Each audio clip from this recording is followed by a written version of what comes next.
for you. Being an ex-soccer player. What's up, everybody? So I'm sorry that I missed the last 2 weeks. I know I said I would be consistent with it. I got sick, Al was out of town. Long story short, we're back.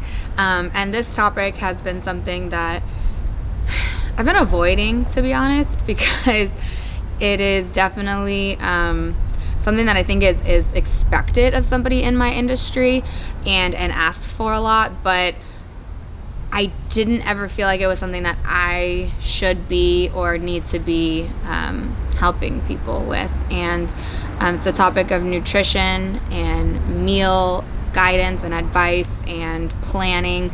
I think when people see somebody training hard and changing their body through physical work, they assume that their nutrition is 100% on point, or at least 90%, and that they follow strict guidelines. And that may be true for a lot of people, but personally, I've found that when I was that way, when I was competing and I was so dialed in on every single, calorie I was taking in and what the micro and macronutrients were for everything and counting my macros, it starts to mess with your mind. And only I think a certain amount of people, like a percentage of people, can handle that type of strict, I don't even want to call it a diet, but it's a mindset that you have to have and be comfortable with to really excel long term with it, not just for a short term goal.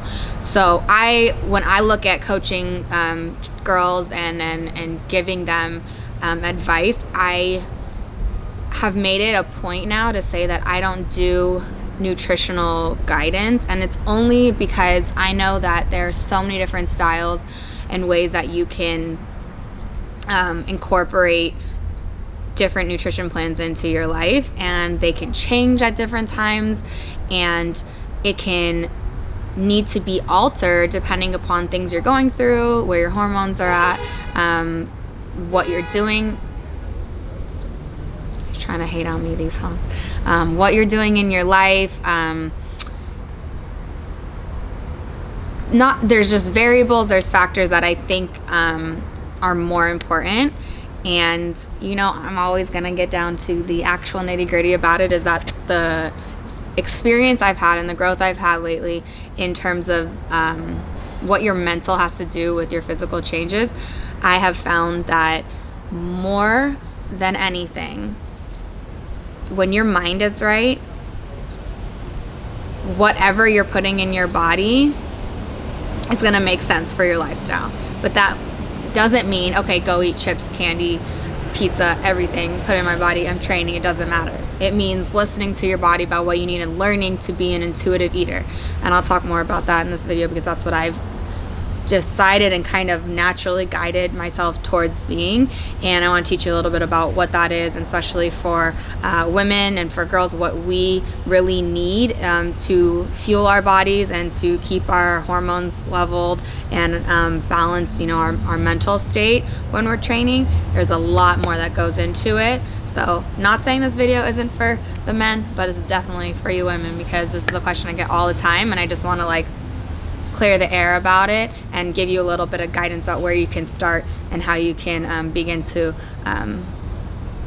start being an intuitive eater and putting less pressure on yourself to be perfect with your diet, because that's not what it's about. So let's get into this workout, and then we'll talk about all the good stuff. What's the sticky one again? Terry, we need some WD-40 on this thing over here. What's good with it? Okay. I don't know. See, right there it's good, and then all of a sudden, and I'm strong, but it just sticks, and then, okay. It's tailored to your weak points. Oh really? Is that what's happening?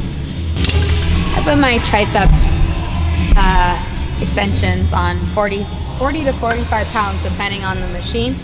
And the important thing when you have a split rope is you keep it super tight to your body, pull straight down, and at the bottom, it's gonna not be about trying to pull it apart as much as you're trying to get your thumbs to point together and your pinkies to the ceiling. So at the very last minute, you split them, and that's what's going to really separate that tricep. So keep it super tight to your body, make sure your elbows are locked into your side, and split it at the end. Don't try to pull apart, just push down with your thumbs. And the triceps are going to be burning and shaking. And for me, I always, you know this, overcompensate with my triceps. I mean my traps. So every time I'm like, feel it in there, I have to shake it off and lower my shoulders and keep my chest out. If you're also a person that overcompensates with their traps,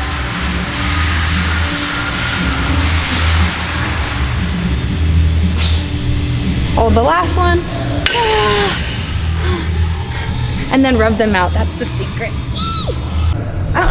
I feel like short girls, we have this dilemma, like, tell me it's not just me that, like, I look up at it and it feels like what the name of this machine is, Atlantis. It just feels like it's 10 miles away. I'm like, I'm never gonna be able to reach that. I don't think you can grasp how much taller that is than me. What I'm gonna do, just make sure your hands are not clammy or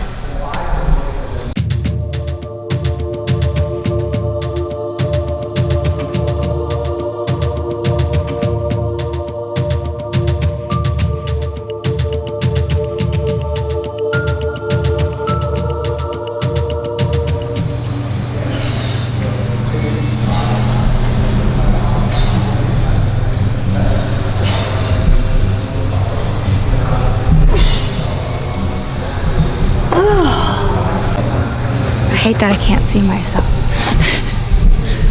Said everyone all the time. Never. Is it on me? Okay.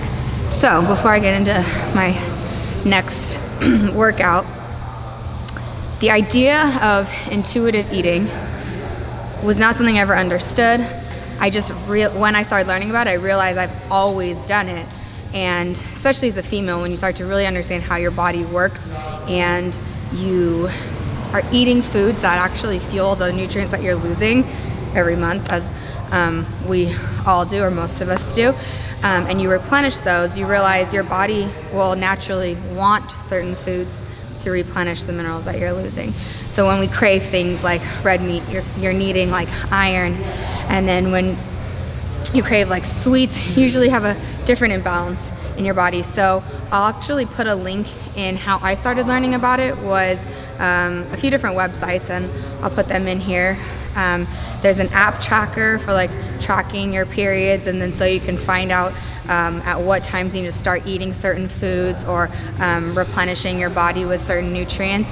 And then, like, I've told a lot of girls that I fast in the morning. There's some days like I can't fast, like my body will shut down, so I need to eat. And I didn't realize that was actually things about being close to your period or on your period that you really shouldn't fast, or you should cut out caffeine. And I'm a everyday coffee drinker, so these type of things that I'm learning play a huge part in balancing out our hormones, thus balancing out your thyroid and your ability to break down, you know, fatty tissues in your body and just regulate your weight. And so I naturally was able to keep weight off or lose it if I needed to by. Okay, so we'll try to cut it evenly with the battery that died. But so anyway, so the idea that women need to eat a little bit differently than men is why I don't feel like I can give nutritional advice, or at least make meal plans. I can give advice as to what to look up and how to track your periods, because we are given so much misinformation about our bodies and about our minds as women, being told like, oh, you know, it's okay to be crazy, like you're just around your period, or it's a really squeaky machine, or, you know, you feel a little depressed or all over the place. All these things are indicative of your body trying to tell you something. And the book that Al, you need to remind me to put this book in the link, okay? Because like I think I forgot last time. You Can Heal Your Body or Heal Your Life by Louise. It is a guidebook for showing how to listen to your body when it is telling you something through physical signs of you know, pain or like symptoms. It's trying to tell you what your body needs, and it could be a mental change, it could be a nutritional change, and so all these things play a part in your food intake and supplement intake. So it's not that I'm against supplements. I actually think supplements are amazing, but they need to be done right and need to be according to your body and what you need. So that's a journey that has taken me a long time. I'm still working on it, and so I urge you to go on that journey, finding what works for you. And it is important to find a nutritionist if you do need to work on a meal plan, and not just reach out to like a trainer who you think maybe knows about nutrition just because you like their body or they train hard. It's really deeper than that, and I want you to really find what works for you. So let's get into these kettlebells.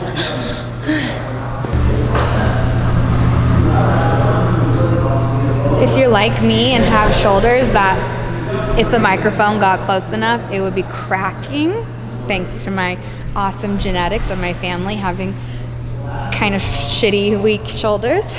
Not weak, but definitely dislocate easily.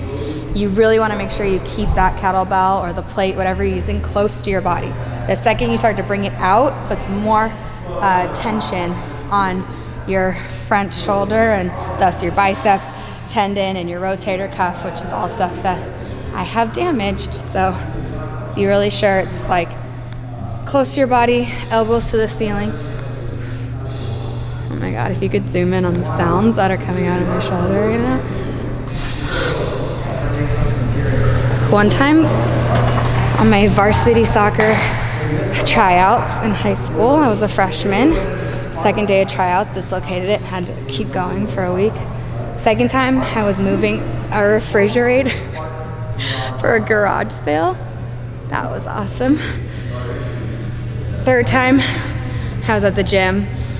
I was with like 4 other guys that are really good lifters, so I was trying to be brave and do something I shouldn't do, which was like, I think lateral flies with one arm on the cable, and just cranked it, and it like dropped out and it was just hanging there, and my fingers went blue because it had pinched, and then everyone was like, I was like, what? Is there some pain? I'm fine, because I thought I was okay, and then like as soon as the fingers started turning blue, I'm like, okay, gotta go. So that's my dislocation stories. Even though you've never done a machine doesn't mean you can't push yourself. Does that look weird? It's definitely in the gluteus region.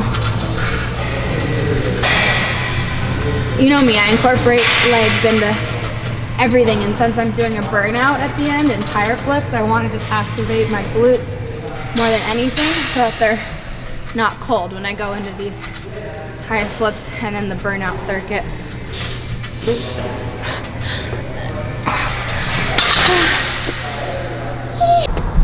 So at this gym, I'm able to do like an outside workout too, which gives me my vitamin D that my body needs, because we work off of that too. You can get it from supplements, which I also take 10,000 milligrams a day of. Because I have psoriasis, I take a higher amount. I think it's usually recommended 5,000, but coming outside is amazing too. What we have here is a bunch of tires that I'm gonna flip and do a circuit of with a squat jump, like 2 reverse jump lunges, and then a push-up and a tire flip, and run that as a circuit. And the only problem that I'm running into right now is that you can't go in the gym and out the gym and switch back and forth when your hands look like they've been running in tar. But we'll make it work, like we always do.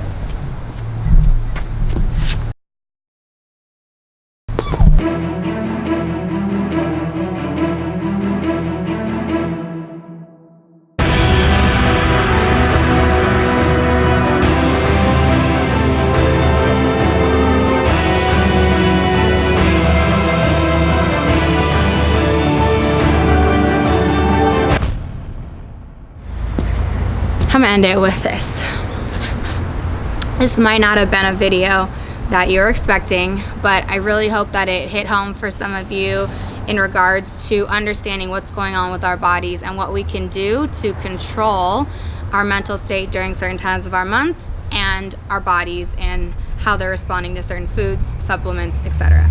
So I'll make sure and put those links in there that I was talking about earlier. And if you have any other questions, please feel free to write me, DM me, email me, comment on this video. I'll check them all out. Thank you guys again so much for watching, and I wonder if you guys can see this on camera. I feel like after a good workout outside, it's all about dirty hands and a clean mind. Later.